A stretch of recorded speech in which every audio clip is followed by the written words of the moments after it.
Hi Keith, please tell us about the Sigma Foundation and what have you been busy with the foundation recently? The last couple of months have been nothing short of insane. So, in a nutshell, we had 4 inaugurations. We actually had 3, and we have 1 coming up tomorrow morning in the north of the Philippines. But we started in Guatemala. We inaugurated an eye surgery clinic. That was very moving, very riveting. We had the whole of the populace just coming up in appreciation, for the fact that we could actually finance a project which was very life-saving to the area. A couple of days later, I flew for a day to Brazil to have a keynote, a speech at the Sigma Awards. And the day after, we inaugurated a sports center on the fringe of one of the favelas in Sao Paulo. That was really nice as well, and we have amazing people. So I'll take the opportunity to give Gallo my best regards and compliments on a job well done. From there, I flew into Peru. So we met up with some people flying in from Malta, and the rest of the Guatemala crew met up in Lima, flew straight on to Amazonian Peru, where we inaugurated a new annex to an existing hospital run by a Gosden priest. That was also equally amazing.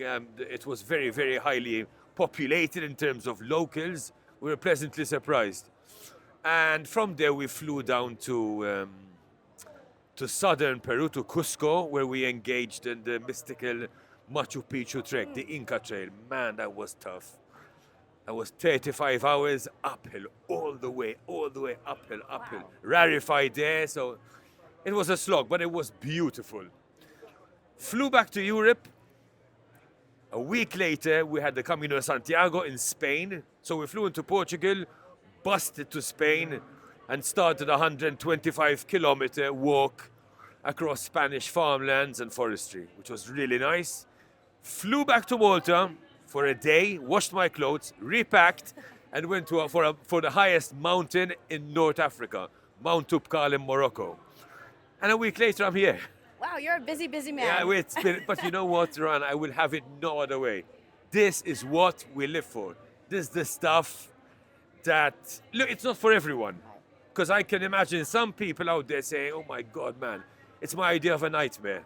But one man's meat is another man's poison. And this is my meat. What do you love about being part of the Sigma Foundation and Look, I spearheading? believe that if you have all the gifts at hand to enact change, especially with people who have, from day one, because of the twist of an unfriendly card, like we were saying before, if we can be involved in change, in the re-administration of facts and the reinstatement of a level of social justice, which is nothing short of what they deserve, then we need to be involved. And I'm not saying you need to go full tilt and go the extra mile, but the extra meter, just engage. I mean, the engagement, that's what we say. We aspire to inspire. So we build a school. If people see us building a school, we can get so many more people catalytically involved in what we do. So it's not about the Sigma Foundation. It's about people coming forward, seeing what we do and saying, listen, I can be part of this. Maybe not to the extent that Keith and the Sigma team and the Sigma Foundation are involved, but many hands make easy work. So standing in our own stead, plowing a long furrow, will get us a certain distance. But if we manage to get the crowds on board and believe in what we do, then sky's the limit. Every single person can help in The littlest in way some as way, possible. form or manner, you can help. Right. You can help. You just need to take that initiative. That level of saying, listen, let me try. I might fail, but let me give it a shot. Let me give it, maybe not my best shot, but I'll give it a shot.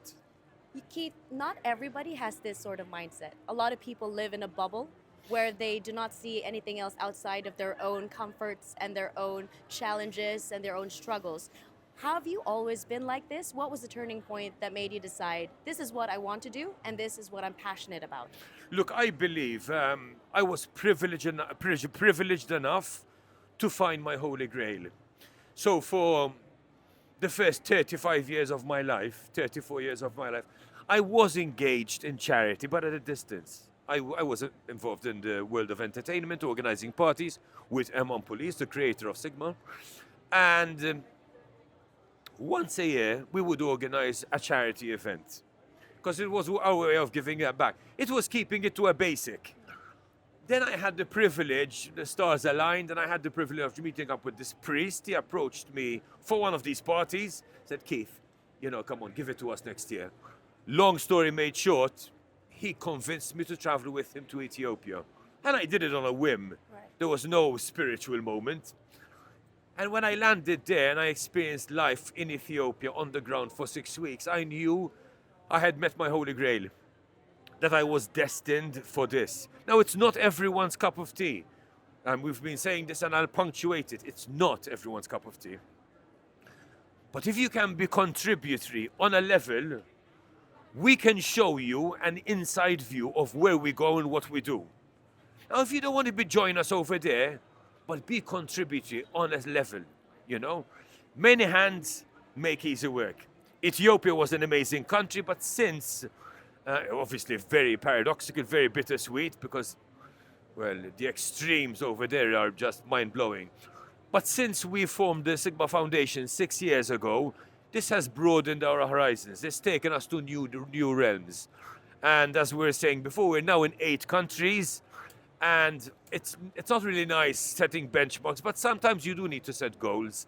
And in the next 10, I would say 2 years, we would like to have penetrated at least 20 different territories. But it depends on the people out there. Unfortunately, finance is always a bottleneck in these situations. So, guys, come forward with tidings, with any level of assistance that you can give us. And we will show you how we can translate that. Your work in the Philippines recently, can you tell us a little bit about what is happening in Bataan and also a few other initiatives in the community in the Philippines? Okay, so Father Joseph Cremona from the MSSP, he's based in Bataan in the north of the Philippines. I had heard about him on the grapevine here and there, whispers on the wind. But a couple of years ago, I would say 3 years ago, we got in touch. They had some really bad weather and a typhoon ripped the roof of their church.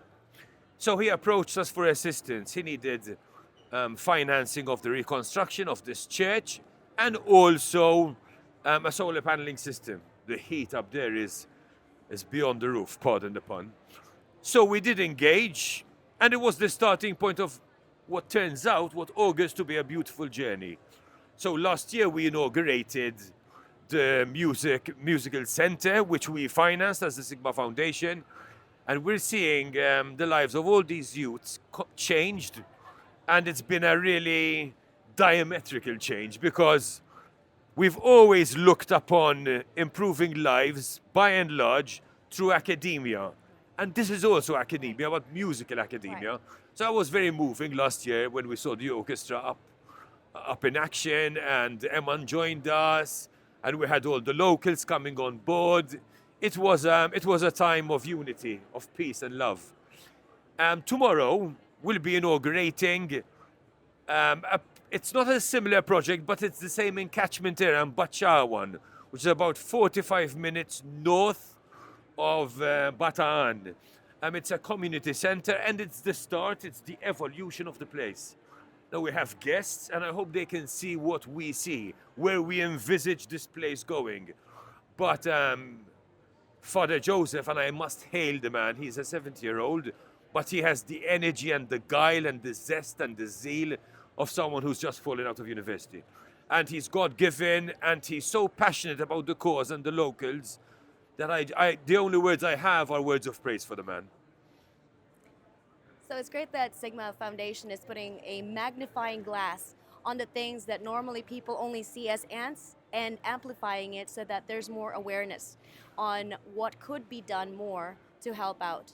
Listen, some people just need a gentle push in the right direction. And unfortunately, due to circumstance, and only circumstance, they are never exposed to that opportunity. It just doesn't come their way. Through initiatives by the Sigma Foundation and other charities, let's not limit this conversation to the Sigma Foundation. Charity is charity is charity. As long as it's well administered and that gentle push to the community that we're serving is in the right direction, then magic can happen. Magic can be had. They just need that chance. Right. To perhaps a pessimist, what would you say to them to open their mind more to your way of thinking, to how you see the world? What I would mean, you if say? I had to dumb it down and just be very basic about it, hey, it could have been you. Perfect. It could have been them. It's just the twist of an unfriendly card. I get an ace, you get a 4. That was a short but very powerful Yeah. line to address that to a pessimist. Well, thank you so much, Keith. It's been my For the my insight. utmost pleasure. Thank you so much. Thank you.